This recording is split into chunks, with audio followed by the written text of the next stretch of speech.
लक्ष्मीपूजन कसं करावं याची संपूर्ण माहिती बघणार आहोत। मंत्र स्तोत्र येत नसेल तर काय म्हणावं हे देखील आपण आज बघणार आहोत। सगळ्यात आधी बघा, पूजेची बांधणी आपण करण्याच्या आधी, आता सकाळी तर आपण हळदीचं लेपन उंबऱ्याला करणार आहोत, सकाळी आपण तुळशीची पूजा देखील करणारच आहोत।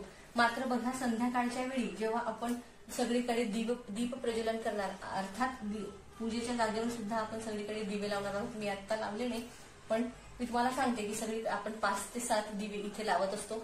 त्याचबरोबर बघा, सगळ्यात आधी पूजेला बसण्याच्या आधी संध्याकाळी प्रदोष काळात तुम्हाला एका ताटामध्ये फुलं, हळदी, कुंकू, अक्षदा, एक शुद्ध गाईच्या तुपाचा दिवा आणि धूप, तुळशीची जाऊन पूजा करायची आहे। पाणी अर्पण करायचं नाही, फक्त हळदी, कुंकू, अक्षदा, फुलं आणि एक तुपाचा दिवा तिथे लावायचा। त्यानंतर आपल्या उंबऱ्याची देखील आपल्याला हळदी, कुंकू, अक्षदा वाहून पूजा करायची। आपण सकाळी करणारच आहोत, मात्र संध्याकाळी देखील आपल्याला करायची आहे। त्याचबरोबर तुळशीपासून जिथे आपण पूजा मांडणार आहोत तिथपर्यंत आपल्याला लक्ष्मीची पावलं ही काढायची असतात। त्यानंतर ही संपूर्ण आपलं करून झाल्यानंतर आपण पूजेच्या स्थानावरती यायचं। त्याचबरोबर बघा, इथे आता मी हा फोटो ठेवलाय, मात्र इथे माझ्याकडे मातीची लक्ष्मी असते, ती मी इथे ठेवत असते। आता आणलेली नाहीये म्हणून मी तुम्हाला सध्या हा फोटो ठेवून दाखवलाय। त्या माता लक्ष्मीच्या खाली तुम्हाला तांदळाने स्वस्तिक काढायचं आहे। बघा, हा चौरंग आहे, चौरंगाच्या खाली सुद्धा तुम्हाला एक कुंकमाने स्वस्तिक काढायचं आहे। त्यावर लाल तुमच्याकडे जो असेल तो कापड तुम्हाला टाकायचा आहे। इथे छानपैकी माता लक्ष्मीची मूर्ती तुम्हाला ठेवायची आहे। तुमच्याकडे आणत नसेल तर तुमच्याकडे फोटो असेल तर तो ठेवा, किंवा देवघरातली मूर्ती जी आपण वापरतो ती ठेवली तरी चालेल। मात्र मी दरवर्षी मातीची मूर्ती आणत असते आणि ती इथे स्थापन करते। त्याच्या खाली एक छानपैकी स्वस्तिक काढते तांदळाचं, त्यावर हळदी कुंकू अर्पण करते आणि त्यावरती मूर्ती ठेवते। त्यानंतर हे जे दिसत आहे तुम्हाला, हे छोटे छोटे मटके, ज्याला कोणी बोडकं म्हणतं, हे 5 इथे ठेवलेत। यामध्ये बघा, लाह्या, बत्ताशे आणि 1-1 रुपयाचं नाणं ठेवून त्यावर फुलं ठेवली। यामध्ये कोणी धान्य सुद्धा भरतं, मात्र मी इथे उतरण ठेवलेली आहे। या उतरणमध्ये धान्य भरलेलं आहे, त्यामुळे मी इथे लाह्या, बत्ताशे आणि 1-1 रुपयाचं नाणं त्यावर ठेवलेलं आहे। इथे माता लक्ष्मीची मूर्ती। त्याचबरोबर आपल्या डाव्या हाताला कलश स्थापना असते। कधीही लक्षात घ्या, आपल्या उजव्या हाताला तेलाचा दिवा असतो आणि आपल्या डाव्या हाताला इथे तुपाचा दिवा देखील तुम्हाला एक लावायचा आहे। त्याचबरोबर लक्ष्मी आणि नारायणाचा फोटो तुमच्याकडे असेल तर तो देखील तुम्हाला इथे ठेवायचा आहे। आता सगळ्यात आपण गणपती बाप्पाची स्थापना करत असतो। 2 विड्याच्या पानावर आपण गणपती बाप्पा ठेवले, 2 विड्याच्या पानावर आपण विष्णूंची सुपारी ठेवली, 2 विड्याच्या पानावर आपण माता लक्ष्मी ठेवली, 2 विड्यांच्या पानावर आपण कुबेर देवता ठेवली आणि 2 विड्यांच्या पानावरती आपण कुलदेवी ठेवलेली आहे। कुलदेवतेचा टाक असेल तो ठेवला तरी चालेल, मी सुद्धा टाकच ठेवते, पण आता मी सुपारी ठेवून दाखवली आहे तुम्हाला।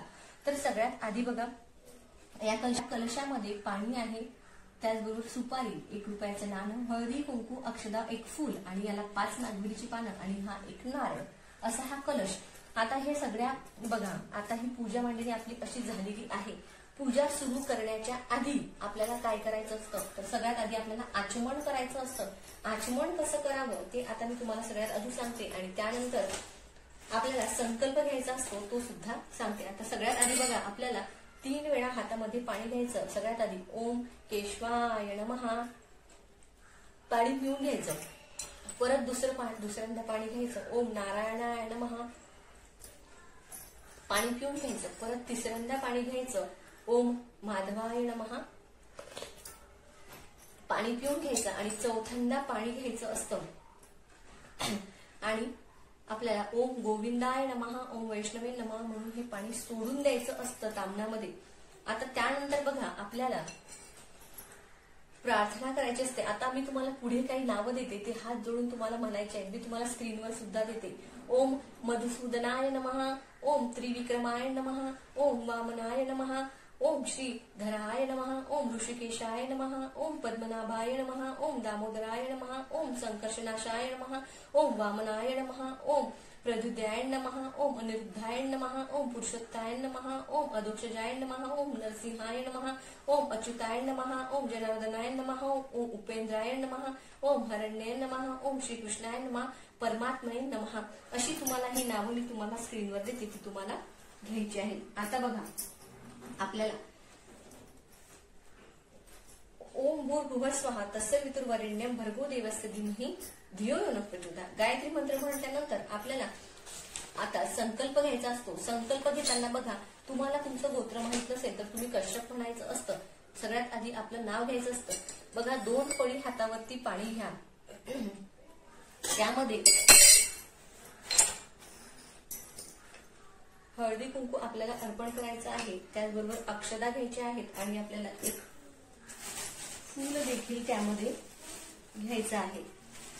आता असं हे संपूर्ण हातामध्ये घेतल्यानंतर आपल्याला संकल्प करायचा असतो, मी तृप्ती कश्यप गोत्रातली परम भगवान महाराजांची सेवेकरी, माझ्या घरातील व माझ्या कुटुंबातील कायिक वाचिक मानसिक दारिद्र्य निवारण होऊन क्षेम स्थैर्य आयु आरोग्य ऐश्वर्य अप्राप्त लक्ष्मी प्राप्तीसाठी व प्राप्त लक्ष्मी चिरकाल संरक्षित राहण्यासाठी, तसेच गुरु आई वडील यांची भक्ती सेवा व सानिध्य प्राप्तीसाठी, तसेच घरातील क्लेश कलह निवारण होऊन घरात कुटुंबात एकोपा राहण्यासाठी यथाशक्ती यथा ज्ञानेनं दीपावली निमित्त श्री लक्ष्मी पूजन करीत आहे, असं म्हणून तुम्हाला ते पाणी तांबणात सोडायचं आहे। हा जो संकल्प आहे हा मी तुम्हाला स्क्रीनवर देते, तसा तुम्ही बघून म्हणू शकता। आता सगळ्यात आधी आपण गणपती बाप्पाचं ध्यान करत असतो। वक्रतुंड महाकाय सूर्यकोटी समप्रभ निर्विघ्नं कुर्मदेव सर्व कार्येषु सर्वदा।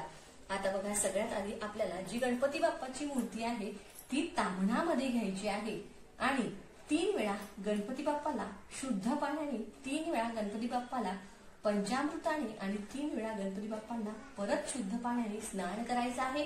स्नान करत असताना आपण ओम गण गणपती नमः या मंत्राचा जप करू शकता किंवा अथर्वशीर्ष तुम्हाला येत असेल तर तुम्ही ते म्हणू शकता। स्वच्छ मूर्ती पुसून घ्यायची, 2 विड्याच्या पानावर ठेवायची। गणपती बाप्पा मी तुम्हाला हळदी कुंकू अर्पण करते आहे। गणपती बाप्पाला एक लाल रंगाचं फूल देखील अर्पण करायचं। गुळ खोबऱ्याचा नैवेद्य दाखवायचा। नैवेद्यम समर्पयामी। गणपती बाप्पाला धूप दीप ओवाळून घ्यायचं। त्यानंतर आपण आता कलशाकडे वळूया। बघा कलशामध्ये आपण पाणी घेतलेलं आहे, त्यामध्ये सुपारी पैसा आहे, त्याचबरोबर हळदी कुंकू अक्षदा फुलं टाकली, त्या 5 नागबिलीची पानं आणि एक नारळ ठेवलाय। आता या कलशाची सुद्धा हळदी कुंकू अक्षदा फुलं वाहून आपण पूजा करून घ्यायची असते आणि त्याला सुद्धा फुल अर्पण करायचं। कलश स्थापना आपल्या डाव्या हाताला असते, तुपाचा दिवा आपल्या डाव्या हाताला असतो, तेलाचा दिवा उजव्या हाताला असतो, लक्षात घ्या। आता दुसरी जी सुपारी आहे ती विष्णूंची आहे। तुम्ही म्हणाल आता विष्णू कशाला, तर माता लक्ष्मीची सेवा, तर त्याबरोबर विष्णूंची सेवा करायलाच हवी। बघा आपल्या पतीची सेवा झाली तर पत्नी खुश होते, त्यामुळे पतीची सेवा ही आपल्याला करायचीच असते। माता लक्ष्मी जर प्रसन्न व्हावी असं वाटत असेल तर भगवान विष्णूंची सेवा आपल्या हातून व्हायलाच हवी, त्यामुळे एक विष्णूंच्या नावाची सुपारी तुम्ही इथे घेऊ शकता किंवा तुम्ही इथे बाळकृष्णाची मूर्ती देखील ठेवू शकता। ती तुम्हाला तांब्यामध्ये घ्यायची आहे। 3 वेळा ओम नमो भगवते वासुदेवाय नमः, 3 वेळा स्वच्छ पाणी, 3 वेळा पंचामृत, 3 वेळा स्वच्छ पाणी, ओम नमो भगवते वासुदेवाय नमः या मंत्राचा जप करत तुम्ही या बाळकृष्णाची मूर्ती असेल किंवा विष्णू म्हणून सुपारी घेतली असेल त्याची पूजा करायची। स्वच्छ पुसून ठेवायची, त्याला गंधाक्षदा फुलं अर्पण करायच्या। तिसरी जी 2 विड्याच्या पानावर माता लक्ष्मी आहे तिला सुद्धा ताम्हणामध्ये घ्यायचं। 3 वेळा स्वच्छ पाणी, 3 वेळा पंचामृत, 3 वेळा परत स्वच्छ पाणी किंवा श्री सुक्ताचं पठण करून अभिषेक करायचा किंवा मग ओम श्री महालक्ष्मी नमः साधा मंत्र म्हणून तुम्ही अभिषेक करायचा। स्वच्छ पुसून परत जागेवर ठेवायची। हळदी कुंकू अक्षदा माते मी तुला अर्पण करते आहे, फुल अर्पण करायचं। चौथी जी आहे सुपारी ती कुबेर देवता, माझ्याकडे मूर्ती आहे, तुमच्याकडे मूर्ती नसेल तर तुम्ही सुपारी घ्या जी तुम्ही कोजागिरीला धनत्रयोदशीला वापरली तीच सुपारी तुम्ही इथे घेऊ शकता। ती सुपारी तुम्ही तांब्यामध्ये घ्यायची। 3 वेळा स्वच्छ पाणी, 3 वेळा पंचामृत, 3 वेळा परत स्वच्छ पाणी, ओम कुबेर देवताय नमः म्हणून स्नान करून घ्यायचं। स्वच्छ पुसून मूर्ती जागेवर ठेवायची, मूर्तीला गंध अक्षदा फुलं अर्पण करायची आणि ओम कुबेर देवताय नमः असं म्हणत तुम्ही तिची पूजा करायची। त्याचबरोबर 5वी जी सुपारी आहे जी इकडे आपण ठेवली आहे तिला कुलदेवता आपल्याला जपायचं आहे। कुलदेवता आपल्याला आपल्या तांब्यामध्ये घ्यायची आहे आणि कुलदेवतेला 3 वेळा स्वच्छ पाणी, 3 वेळा पंचामृत, 3 वेळा स्वच्छ पाणी, कुलदेवतेचा मंत्र जप येत असेल तर म्हणत अभिषेक करावा, नाही तो ओम एम ह्रीम क्लीम चामुंडाय विचे नमः या मंत्राचा जप करत अभिषेक करावा किंवा तुम्ही ओम कुलदेवताय नमः म्हणत अभिषेक करू शकता। स्वच्छ पुसून सुपारी किंवा कुलदेवतेचा ताट तुम्ही इथे ठेवू शकता, त्याला हळदी कुंकू अक्षदा फुलं अर्पण करून घ्यायचे। धूप दीप सगळ्यांना ओवाळून घ्यायचं। आता माता लक्ष्मीची मूर्ती ठेवली असेल किंवा फोटो ठेवला असेल तर त्यावर सुद्धा फुलाने 3 वेळा स्वच्छ पाणी, 3 वेळा पंचामृत, 3 वेळा परत स्वच्छ पाणी शिंपडायचं असतं। त्यानंतर त्याला हळदी कुंकू अक्षदा फुलं धूप दीप दाखवायचं असतं। ओम श्री महालक्ष्मी नमः म्हणत फोटोची किंवा मूर्ती ठेवली असेल तर मूर्तीची तुम्हाला पूजा करून घ्यायची असते। 4-5 बघा विड्याची पानं ठेवताना कधीही 2-2 ठेवावीत, 1-1 ठेवणे। गणपती बाप्पा, विष्णू, लक्ष्मी, कुबेर देवता आणि कुलदेवी. कुलदेवी तुम्ही म्हणसाल कुलदेवी, लक्ष्मी पूजन याला कुलदेवी का असेल तर बघा, आपण कुलदेवता ही आपल्या कुळाचं रक्षण करत असते. इथे आपण धन धान्याची, कुबेर देवतेची पूजा करत आहोत. तर आपली जी कुलदेवी आहे, जी आपल्या कुळाचं रक्षण करते, एवढा मोठा वर्षातला एक मोठा सण, त्या दिवशी कुलदेवतेला विसरायचं नाही म्हणून आपण कुलदेवतेची इथे पूजा केली. आता बघा, तुमच्याकडे कुबेर यंत्र असेल तर तुम्ही कुबेराच्या मूर्तीसमोर ठेवा. श्रीयंत्र असेल तर तुम्ही इथे ठेवा. माझ्याकडे आहे पण मी आता इथे ठेवलेलं नाहीये. आता बघा, आपण इथे विष्णू, इथे लक्ष्मीच्या समोर आपण काय ठेवायचं, लक्ष्मीला काय प्रिय आहे तर आपण इथे थोडेसे पैसे तिथे आपण ठेवायचे असतात. जेही तुमच्याकडे असतील ते तुम्ही पैसे इथे ठेवायचे. त्या पैशांवर सुद्धा तुम्हाला हळदी कुंकू अक्षदा फुलं वाहून पूजा करायची. झालं. त्यानंतर हे कुबेर देवता, कुबेराला धन म्हणजे इथे आपल्याला सोनं चांदी जे काय असेल ते ठेवायचं आहे.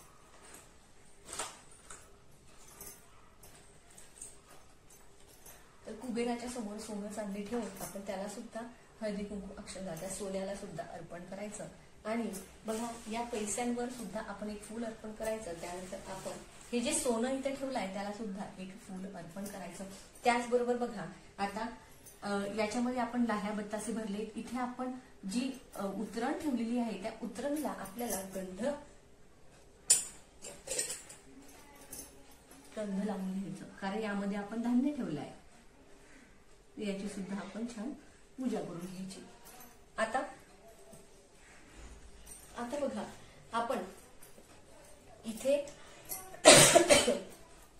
सगळी पूजा झाल्यानंतर आपण सगळ्या देवी देवतांची जी पूजा इथे मांडली आहे, त्यानंतर आपल्याला काय करायचं आहे, इथे आपण पूर्णाचा नैवेद्य ठेवायचा आहे. त्याचबरोबर आपण इथे सगळ्यात महत्वाचं म्हणजे माता लक्ष्मीला या दिवशी तुम्ही काहीही नाही दाखवलं तरी चालेल, मात्र मध, ज्याला हनी म्हणतात इंग्लिशमध्ये, मध ज्याला कुणी सहज म्हणतं, ते तुम्हाला आवर्जून माता लक्ष्मीला त्याचा नैवेद्य दाखवायचा आहे. मधाचा, हे तुम्ही नोट करून घ्या. तुम्हाला मधाचा नैवेद्य या दिवशी लक्ष्मीला दाखवल्याच गेला पाहिजे. तर बघा, मधाचा नैवेद्य तुम्ही जे काय फराळाचं केलं असेल ते, आणि पुरणपोळीचा नैवेद्य असा दाखवायचा असतो. त्यानंतर आपल्याला सेवा करायची असते. बघा, सेवा आपण जेव्हा करणार आहोत तेव्हा आपल्याला जप करायचा असतो. पण तुम्ही सगळ्यात आधी आपण ऋणनाशक गणेश मंत्राचं पठण करत असतो. नंतर लक्ष्मी गायत्री मंत्र, नंतर एक कमलात्मक मंत्र, नंतर श्रीम या मंत्राचा जप करतो, नंतर षोडशी मंत्र, नंतर विष्णू गायत्री मंत्र, नंतर विष्णूचा मंत्र, कुबेर मंत्र, स्वामींची एक माळ, गीतेचा 15वा अध्याय, व्यंकटेश स्तोत्र, विष्णू सहस्त्रनाम स्तोत्र, ललिता सहस्त्रनाम आणि एक वेळा श्रीराम रक्षा स्तोत्र. ही संपूर्ण सेवा आपल्याला करायची असते. बघा, ही संपूर्ण सेवा मी तुम्हाला स्क्रीनवर देईल की तुम्हाला काय काय पठण करायचं आहे. त्यानंतर बघा, आपल्याला अर्थात मी इथे आज एकच दिवा लावलाय. रात्रभर तुम्ही तेवत, रात्रभर अखंड तुम्हाला हा दिवा जो आहे तो तिळाच्या तेलाचा, किंवा तुम्ही इथे तुमच्याकडे जे तेला देवासाठी वापरसाल त्याचा अखंड दिवा तुम्हाला रात्रभर तेवत राहील. असा आपल्या उजव्या हाताला तेलाचा आणि आपल्या डाव्या हाताला तुपाचा असे 2 दिवे रात्रभर तेवत राहतील अशा पद्धतीने लावायचे आहेत. बघा, इथे विष्णू लक्ष्मीचा फोटो ठेवलाय, त्याची सुद्धा पूजा करायची आहे. त्याचबरोबर तुमच्याकडे देवी धनधान्य असेल, त्याची सोनं असेल, त्याची तुम्हाला इथे पूजा करायची आहे. त्याचबरोबर आपण जी शिरई आणतो ती शिरई देखील आपल्याला ठेवायची आहे. शिरईच्या खाली कोणत्या कोणत्या वस्तू ठेवाव्या, शिरई ठेवण्याआधी म्हणजे झाडू ठेवण्याआधी त्याच्या खाली एक स्वस्तिक काढायचं असतं. तर बघा, आता हा दिवा सुद्धा आहे. हा दिवा मी इथे असाच तुम्हाला लावलाय, पण तुम्ही त्यामध्ये जे आहे ना अष्टदल कमळ काढून तो दिवा ठेवू शकता. आता अष्टदल कमळ कसं काढावं हे मी तुम्हाला, कुंकवाने अष्टदल कमळ कसं काढावं हे तुम्हाला मी एका प्लेटमध्ये काढून दाखवते. तर तुम्ही इथे बघू शकता, इथे आपण असं अष्टदल कमळ काढून त्यावर दिवा ठेवल्याने माता लक्ष्मी तुमच्यावर नक्कीच प्रसन्न होईल. अष्टदल कमळ अगदी सोपं आहे. आता ही प्लेट ओली आहे, इथे पुसायला काही नाही म्हणून ते थोडं स्प्रेड होत आहे.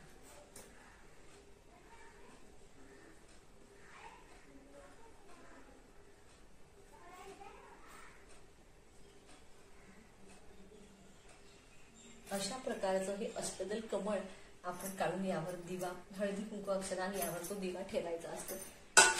तर बघा, असे लक्ष्मीपूजन आपल्याला जर मंत्र येत आहे बघा, आता प्रत्येक वेळी गणपती बाप्पाचा मंत्र सगळ्यांना येतो, ओम गण गणपती नमः. त्यानंतर विष्णूंचा मंत्र जो आहे ओम नमो भगवते वासुदेवाय नमः, हा मंत्र तुम्ही म्हणायचा आहे. त्यानंतर माता लक्ष्मीचा ओम श्री महालक्ष्मी नमः. त्यानंतर कुबेर देवता ओम कुबेर देवताय नमः. त्यानंतर कुलदेवतेचा मंत्र तुमचा जो असेल तो म्हणा, किंवा मग ओम एम ह्रीम क्लीम चामुंडाय विच्चे नमः, हा मंत्र देखील तुम्ही म्हणू शकता. अशी व्यवस्थित पूजा मंडळी आपल्याला करून घ्यायची आहे. अगदी साधी सोपी पूजा. घरच्या घरी मंत्र तो स्तोत्र येत नसतील तर मराठीमध्ये म्हणा, हे गणपती बाप्पा मी तुला नैवेद्य अर्पण करते आहे, हे माता लक्ष्मी मी तुला हळदी कुंकू, असं मराठीमध्ये म्हणून तुम्ही बोलू शकता. आता इथे तुम्ही जे काही मिठाई वगैरे आणली असेल ते तुम्ही देखील इथे ठेवू शकता. धनधान्याची सोन्या चांदीची पूजा, त्यामुळे सुट्टे नाणे, ह्या नोटा नाही ठेवल्या तरी चालेल, मात्र सुट्टी नाणी तुम्हाला इथे ठेवायची आहे पूजेमध्ये आणि त्याची सुद्धा तुम्हाला पूजा करायची आहे. त्याचबरोबर शिरई मी तुम्हाला सांगितली त्याची सुद्धा पूजा करायची आहे. बाळकृष्णाची मूर्ती सुद्धा तुम्ही इथे ठेवू शकता. त्याचबरोबर बघा अशी छानपैकी इथे आता मी दिवे लावलेले आहेत, मात्र तुम्ही इथे संपूर्ण 4 कोपऱ्याला 4 एक समोर असा दिवा लावायचा. तुळशीपासनं इथपर्यंत पावलं काढत आणायची, रांगोळी काढायची. असा छानपैकी याची उत्तर पूजा कशा करावी, तर जे धान्य आहे ते धान्यात टाकायचं. पण सगळ्यात आधी बघा, उत्तर पूजा करण्याआधी आपण हातामध्ये अक्षता घ्यायच्या असतात आणि माता लक्ष्मीला क्षमा याचना केल्याशिवाय कुठलीही पूजा आपण उचलत नसतो. त्यामुळे हातामध्ये अक्षता घेऊन आपल्याला ह्या अक्षता ह्या पूजेवरती अर्पण करायचं. दुसऱ्या दिवशी बघा, आता आपण कसला तर साखरेचा नैवेद्य तुम्ही दाखवू शकता. हळदी कुंकू सगळ्या पूजेवरती अर्पण करायचं, अक्षता हातामध्ये घ्यायच्या. हे माता लक्ष्मी, माझ्याकडनं तुझ्या सेवेमध्ये कुठे कमी राहिली असेल, मी जी काही लक्ष्मी पूजन आज केलेलं आहे त्यामध्ये माझ्याकडनं काही चुका झाल्या असतील तर कृपा करून मी तुमचं लेकरू आहे, मला क्षमा करा, असं म्हणून त्या अक्षता तुम्हाला पूजेवर व्हायचं आणि पुनरागमन म्हणायचं असतं. माझ्या घरामध्ये तुमचा निवास सतत राहू द्या, विष्णू समवेत तुम्ही माझ्या घरामध्ये निवास करा, असं माता लक्ष्मीला प्रार्थना करायची असते. पण त्यानंतर हे जे नारळ आहे हे तुम्ही फोडून खाऊ शकता. कलशातलं पाणी तुम्ही कुठल्याही झाडाला टाकू शकता. जे तांदूळ ठेवले आहेत ते तुम्ही तुमच्या तांदळामध्ये टाका. जे धान्य ठेवलं आहे ते धान्यांमध्ये टाका. लाह्या बत्ताचे प्रसाद म्हणून खा आणि आपल्या ज्या सुपाऱ्या जागा आहेत त्या जागेवरती ठेवून द्या. अशा पद्धतीने आपण लक्ष्मी पूजनाचं उद्यापन देखील दुसऱ्या दिवशी करायचं असतं. आता कुणी कुणी पाडव्याला देखील ही पूजा ठेवतं, 2 दिवस ठेवून तिसऱ्या दिवशी उचलतं. तर तुमच्याकडे जशी प्रथा असेल तशी तुम्ही करायची. आता बघा, दिवाळीच्या दिवशी असं मी बऱ्याच जणांचं ऐकलं की आरती करायची नाही, पण असं काही नसतं. 16 उपचारांमध्ये आरती हा सगळ्यात महत्वाचा भाग आहे. त्यामुळे पूजा झाल्यानंतर गणपती बाप्पांची आरती, माता लक्ष्मीची आरती, भगवान विष्णूंची आरती, ह्या 3 आरत्या तर झाल्याच पाहिजे.